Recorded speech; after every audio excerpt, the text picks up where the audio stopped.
Next up, we have Melinda and Ray. Melinda works with Casey Trees. She's their education team leader, directing youth, adult, and community education. And Ray is the DC area program manager of the Student Conservation Associations. Please welcome her.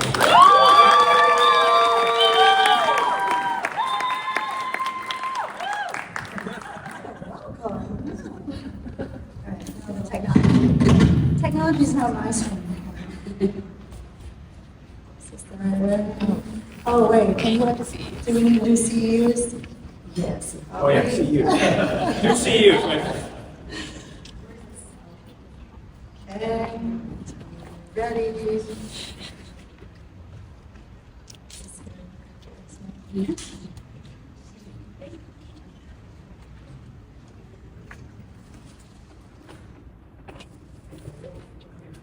All these students.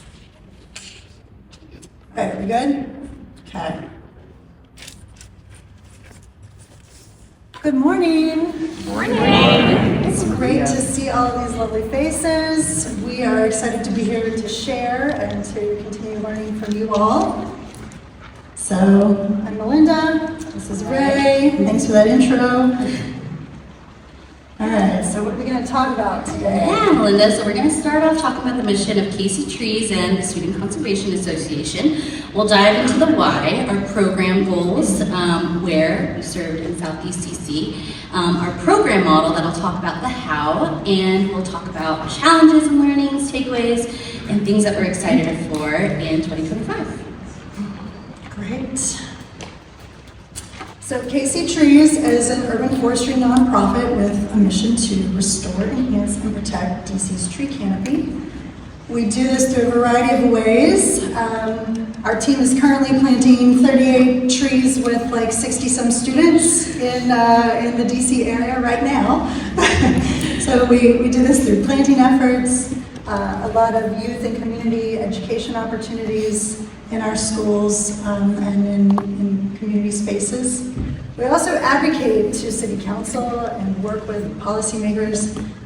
That's an interesting, fun piece of the job that I was like unexpected that we get to share with our youth too. And, talking to City Council about why we need environmental literacy in our classrooms.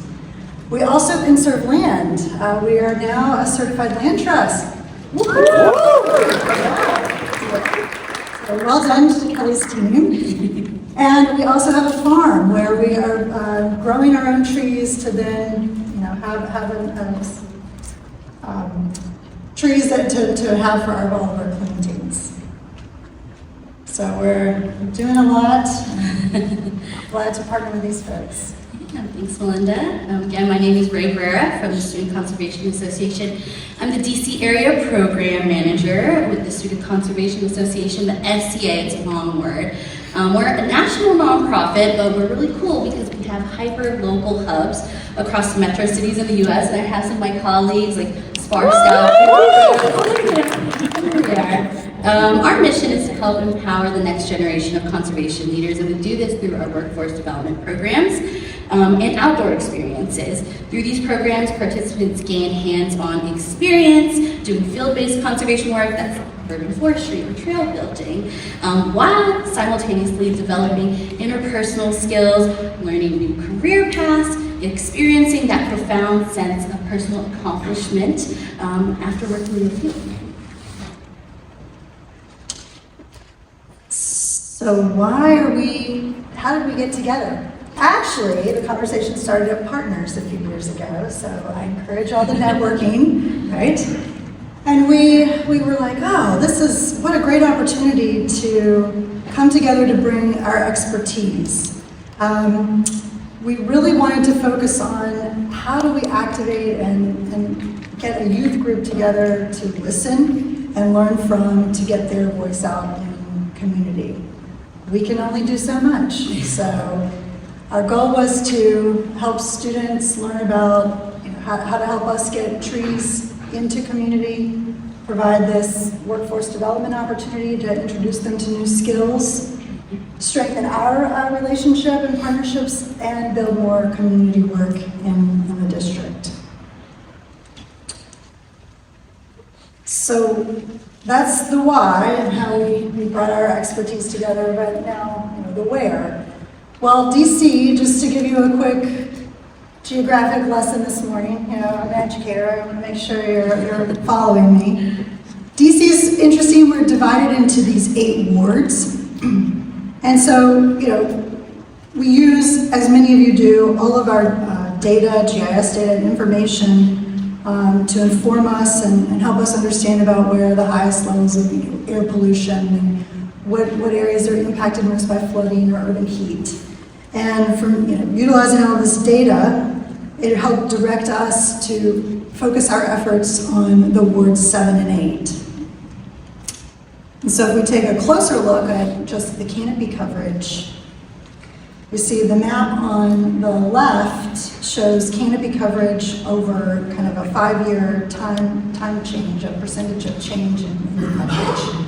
So you see wards 7 and 8 have had a larger impact in this coverage, or change in percentage. And the one on the right shows our current analysis.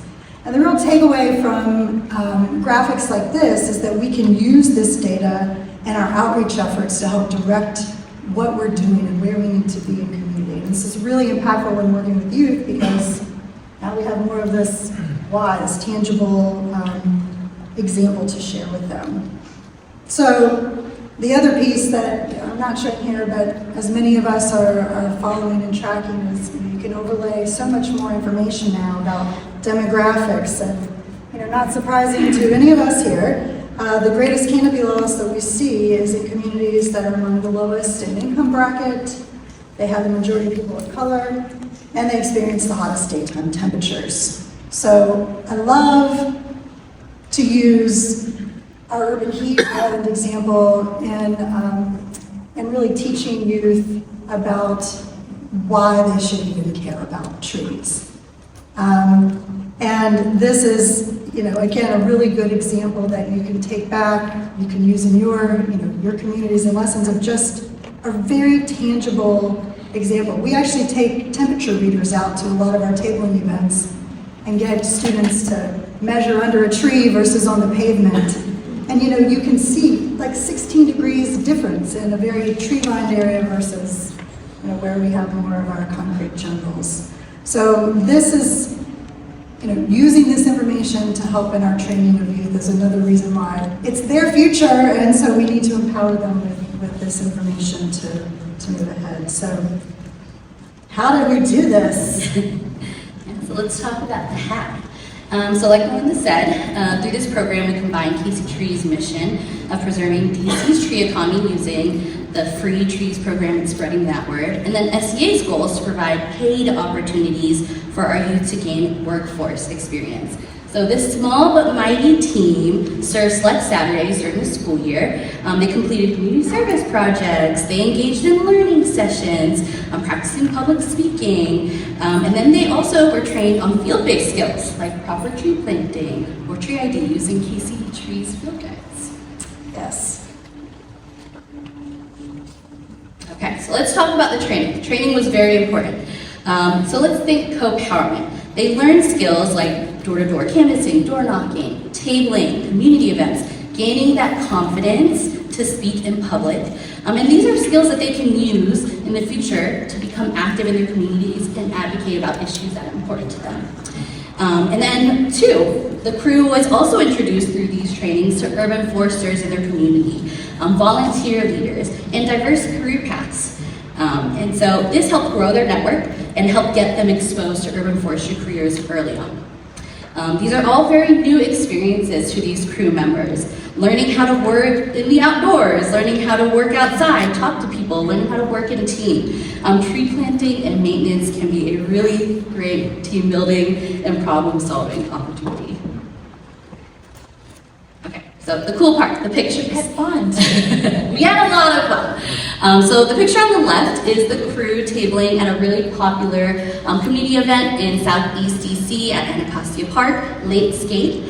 And they were there having fun tabling and spreading the word about the Free Trees program. You'll see in the middle 2 of our crew members beaming with pride, planting that tree, small but mighty tree. It took a lot of effort.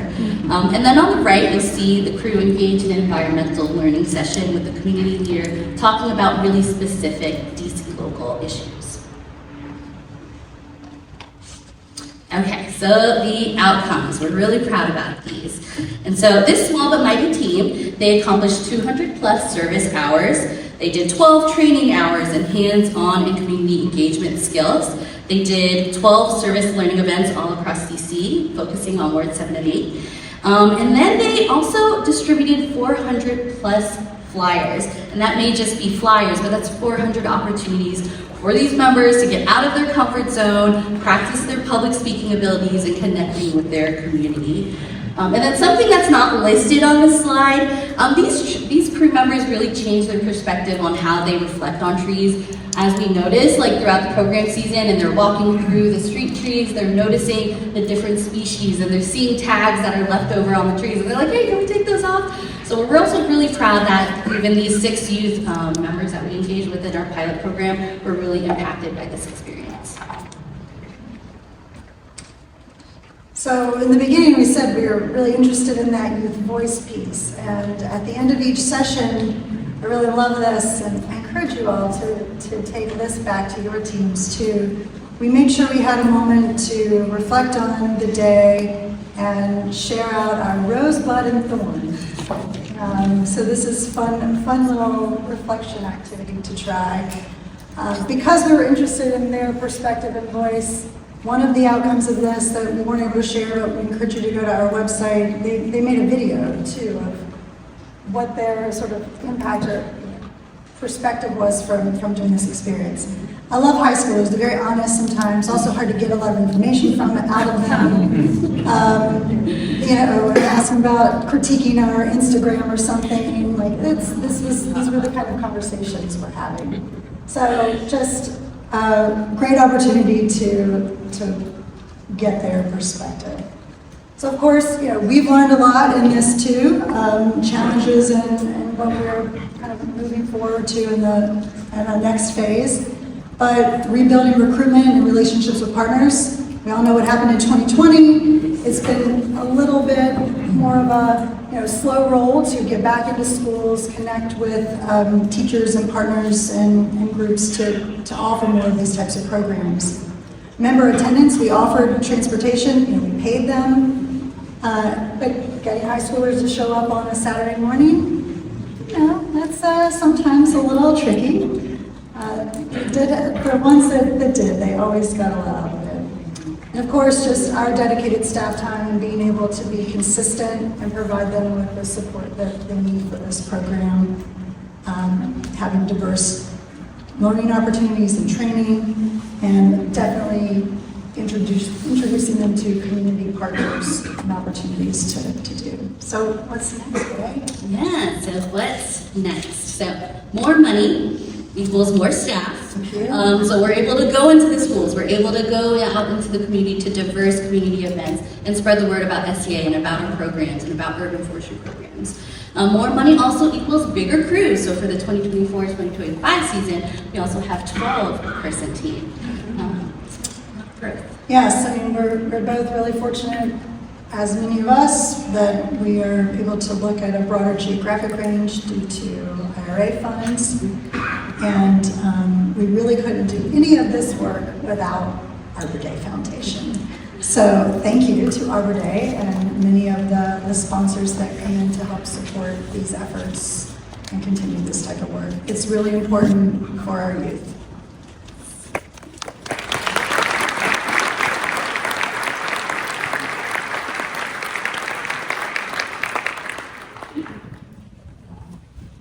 Thank you very much. That was awesome. There are your CEUs, and while you're writing those down, if I could have Juanita and Jojo come on up. Juanita is Canopy's Youth Programs Manager. She's responsible for coordinating the Teen Urban Forestry Program.